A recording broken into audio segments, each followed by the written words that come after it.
Muy buenas tardes a todos y bienvenidos un día más al invitado de Radio Francia Internacional. El historiador colombiano Santiago Giraldo acaba de publicar en la editorial francesa Edición de l'Harmattan, Capitán Venganza, minucioso estudio del periodo bautizado en Colombia como la violencia entre los años 40 y 60 a raíz del asesinato del político colombiano Jorge Eliezer Gaitán, a través de una de esas guerrillas rurales que han marcado la historia del oeste colombiano. Y precisamente para hablarnos de este libro y de su trayectoria en el mundo de la historia, Santiago Giraldo ha sido tan amable de venir hasta nuestros estudios. Muy buenas tardes, Santiago. Muy buenas tardes. Y sobre todo, muchísimas gracias por haber hecho el esfuerzo de venir hasta nosotros. Muchas gracias a ustedes. Permíteme que explique antes que nada que has nacido en Colombia en 1990, en Bogotá, pero que eres de una familia panamo-colombiana y que creces en Panamá, ¿no? Y tus estudios universitarios los haces allí en Panamá. ¿Cómo se veía Colombia desde Panamá? No está tan lejos, ¿no?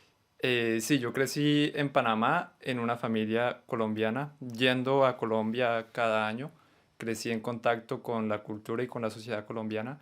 Tengo familiares que vinieron de Colombia a vivir a Panamá, entonces siempre he estado en contacto con las realidades de los dos países.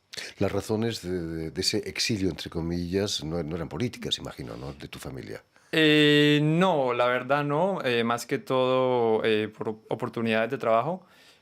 Sin embargo, tengo familiares que de alguna forma vivieron las realidades del conflicto armado. Tengo familiares que fueron víctimas de secuestro o de extorsión.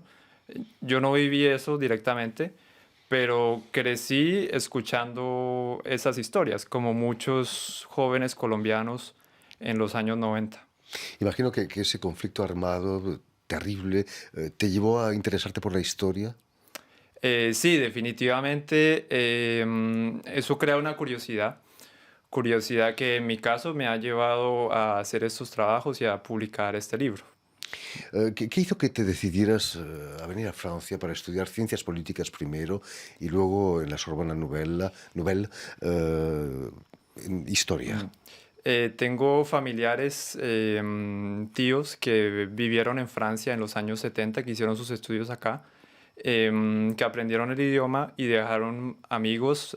Había un precedente a eso y en el momento de buscar un lugar donde estudiar en el extranjero, encontré un programa que me interesaba en Francia y apliqué, y eso fue lo que me llevó a venir acá.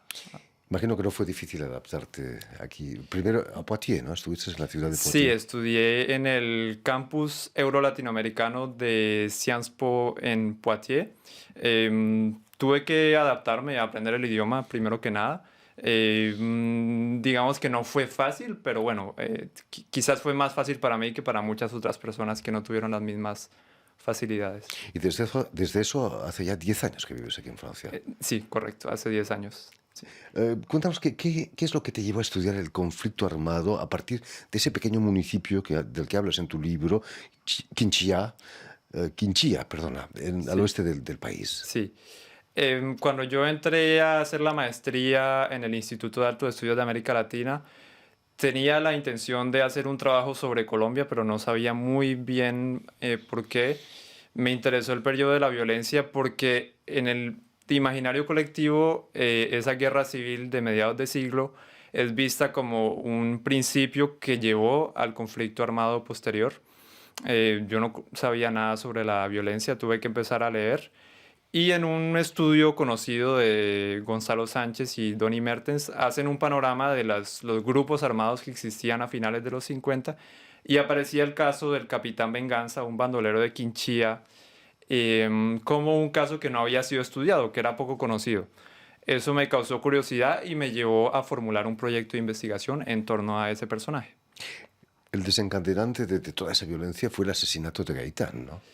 No, el asesinato de Gaitán fue un evento muy importante que cristalizó una configuración de oposiciones sociales y políticas, pero la violencia había empezado desde el año 45 o 46 como una persecución política, una guerra dentro del Estado en torno a los puestos públicos, y eso llevó a una persecución generalizada que después, en el momento en que asesinan a Gaitán, el 9 de abril de 1948, esa violencia se va a volver mucho más general y global, pero no es con el asesinato de Gaitán, como se suele decir, que empieza la violencia. ¿Se podría llamar guerra civil a esa violencia? Sí, se puede llamar guerra civil en el sentido de que son civiles los que hacen la guerra. A diferencia de guerras del siglo XIX en Colombia, donde un señor le daba armas a los campesinos de su tierra para que fueran a luchar, en este caso los líderes los que lideran la guerra son los civiles. Entonces sí, lo que no tenemos en la violencia, que sí lo tenemos en la guerra de secesión en los Estados Unidos, es esta idea de dos ejércitos conformados haciéndose frente. Pero definitivamente es una guerra civil, es una guerra entre civiles. Hablando de guerra civil y guardando las distancias, la guerra civil española pudo de alguna manera influir en la radicalización de la política ahí en Colombia. Definitivamente, sobre todo entre los años 30 y principios de los 40, el legado cultural hispánico está muy presente en Colombia a mediados de siglo. Las noticias que vienen de España aparecen en la prensa colombiana, muchas veces aparecen justo al lado de otras noticias sobre la situación de orden público en Colombia y el hecho de que los republicanos hubieran tomado el poder durante la Guerra Civil Española fue visto como por muchos conservadores colombianos como un anuncio de lo que va a venir. Es decir, en España sucedió, entonces va a suceder acá. Después de la derrota de la República en España, imagino que muchos exiliados se instalaron en Colombia, ¿no? Seguramente, pero la verdad no conozco mucho ese tema, o sea que prefiero no decir nada al respecto. Esos grupos de hombres que intimidaban a los campesinos y que los empujaban a emigrar, no tenían nombre, ¿no? No hay huellas escritas de su paso por la historia. ¿Cómo lo has hecho para buscar esos hechos? Ujú, sí, bueno, la violencia es un periodo muy largo, ¿no? Son 20 años, se suele tratar por periodos. Yo aquí estoy trabajando sobre el último segmento de la violencia, que es finales de los años 50, principios de los 60. Efectivamente, se podría decir que digamos, no dejaron rastros porque eran campesinos, en muchos casos analfabetas, que no dejaron rastros escritos. Pero la verdad es que sí hay fuentes que documentan su paso por la historia, ¿no? En archivos municipales, por ejemplo, yo pude ir al municipio de Quinchía en el 2015 y en el archivo municipal de Quinchía encontré informes de policía que documentan el hecho de que existían estas bandas. También hay personas que conocieron a los bandoleros. Yo pude entrevistar a un antiguo alcalde de Quinchía. Entonces hay fuentes, muchas veces no es fácil encontrarlas, están desperdigadas en varios lugares, pero definitivamente las hay. ¿Cómo fue ese trabajo de campo ahí en Chinchilla? ¿Cómo fuiste acogido? Yo fui acogido muy bien, yo conté con el apoyo de investigadores de la Universidad Tecnológica de Pereira, Alberto Verón y Carlos Alfonso Victoria, entre otros. Ellos me guiaron y ellos me pusieron en contacto con gente en Quinchía. Incluso hoy en día trabajo con ellos, estamos trabajando en una publicación en este momento. Y en Quinchía ellos me pusieron en contacto con personas que me dieron alojamiento y que me supieron guiar. Entonces, la verdad, tuve una muy buena acogida allá. ¿No había reticencias de recordar un pasado violento? No, pero sí, algunas personas sí me preguntaron por qué razón estudia usted esto. O sea, un personaje portador de un pasado oscuro, ¿por qué razón hace usted un trabajo sobre esto? Usted que viene de Francia, ¿por qué no hace un trabajo sobre otro tema? Y bueno, a esas personas había que explicarles que pues, esto, mal que bien, forma parte de la historia, ¿no? Y hay que Por documentarlo. supuesto. Cuéntanos, ¿quién era Medardo Trejos Ladino, el capitán Venganza que da Sí. nombre a tu libro? Sí. Medardo Trejos era un muchacho que murió muy joven, murió a los 23 años. un muchacho que llegó a liderar esta banda del occidente, de lo que era en ese momento el departamento de Caldas, muy joven, casi que a los 19, 20 años. Es alguien sobre quien se hablaba mucho en la prensa, se hablaba del Capitán Venganza como esta figura casi mítica que escapaba a las autoridades que no la podían atrapar. Hay un testimonio famoso de un comandante del ejército colombiano que llega a la finca de los Trejos para sorprenderlos. Él esperaba encontrarse con una fortaleza y él dice que llegó y se encontró con unos mayordomos cuidando unos animales y que no encontró por ningún lugar al Capitán Venganza. Entonces existía esta idea como del el bandolero que se desvanece en el monte, ¿no? Y que crea un lado mítico en torno al personaje. Ese bandolerismo del que nos hablas en el libro, supone que eran delincuentes comunes, ¿no? No eran políticos, ¿o sí? Sí, sí, sí eran políticos. Las investigaciones que se han hecho al respecto demuestran que se trata de un bandolerismo político. Ahora, no se trata de un bandolerismo político en el sentido de tener una ideología coherente. Es político en el sentido de que reivindicaban las banderas de los partidos. Entonces, en el caso de Medardo, el Capitán Venganza, él luchaba en nombre del Partido Liberal, que era uno de los principales partidos políticos de aquel entonces. Entonces, definitivamente es un bandolerismo con matices políticos. ¿Cómo se reaccionaba en Bogotá, en la capital, ante esos, se conocían esos hechos? Claro, se conocían a través de la prensa. Lo que pasa es que estos lugares como Quinchía, pues eran desconocidos para el público bogotano. De hecho, hay un episodio interesante que es relatado en el libro en donde frente a toda este sensacionalismo en torno al hecho de que en Quinchí habían unos bandoleros que estaban controlando todo, que nombraban al alcalde, que nombraban al inspector de policía, los principales periódicos bogotanos envían una comisión de periodistas que van y pasan el día en Quinchía, hacen un reportaje y en esa visita no sucede nada muy fuera de lo común. Es decir, van al centro y les dan un almuerzo y después vuelven y se montan al carro y se van. En el libro nos hablas de algunas mujeres guerrilleras, como la aviadora, por ejemplo. ¿Qué papel tuvieron las mujeres en esos grupos rurales de guerrilla? En el caso de la guerrilla que yo estudié, hay una mujer que aparece en las fuentes. Ella aparece como la amante de uno de los guerrilleros que pertenecía a la guerrilla del Capitán Venganza.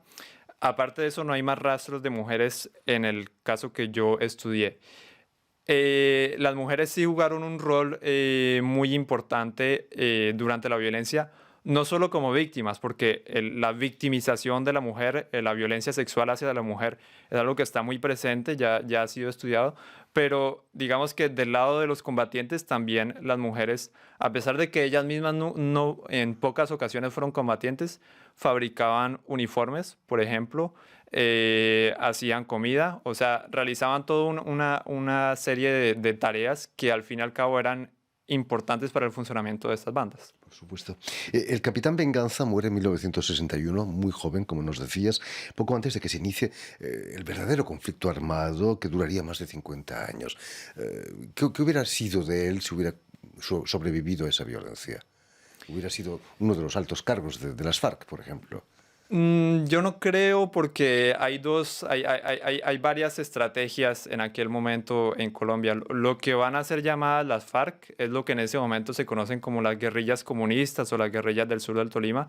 Son guerrillas que funcionan en coordinación con el Partido Comunista, es decir, hay delegados del partido que van a orientar la lucha. Y la lucha del Capitán Venganza era muy diferente. A él se le llegó a tildar de comunista en algunos medios, pero él estaba luchando por defender el acceso a la tierra, es decir, el hecho de que él y sus allegados habían sido despojados de sus tierras en los años 40. Entonces yo no, imaginando una historia contrafactual en la que Medardo Trejo sobrevive, yo no lo vería a él a la cabeza de una guerrilla como las FARC. Seguramente habría seguido siendo un bandolero. Y un mito, ¿no? Bueno, quizás no hubiera sido un mito.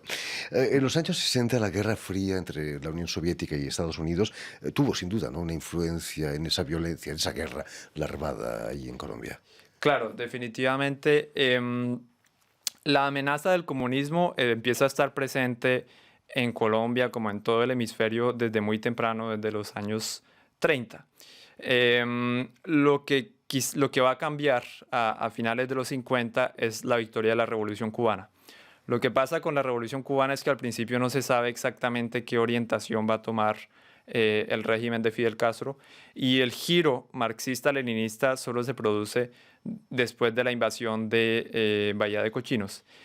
A partir de ese momento, la amenaza comunista se empieza a volver mucho más presente. Hay políticos a principios de los 60 que hablan de una sierra maestra colombiana, es decir, de que habrían grupos que están planeando una toma del poder.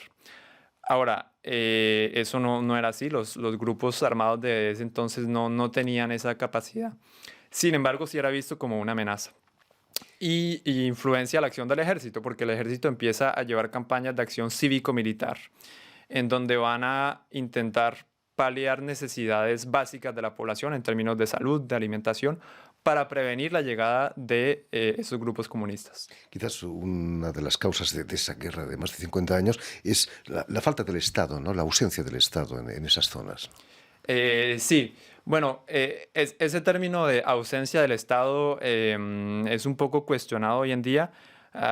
Hay quienes prefieren hablar de una presencia fragmentada del Estado, es decir, que el Estado sí existe, pero está supremamente resquebrajado, disperso territorialmente, no tiene recursos y en cierta forma infiltrado por muchas personas que desean utilizar los órganos del Estado a su favor. Pero digamos que definitivamente la ausencia o la debilidad de las instituciones públicas explica gran parte de lo que ha vivido Colombia.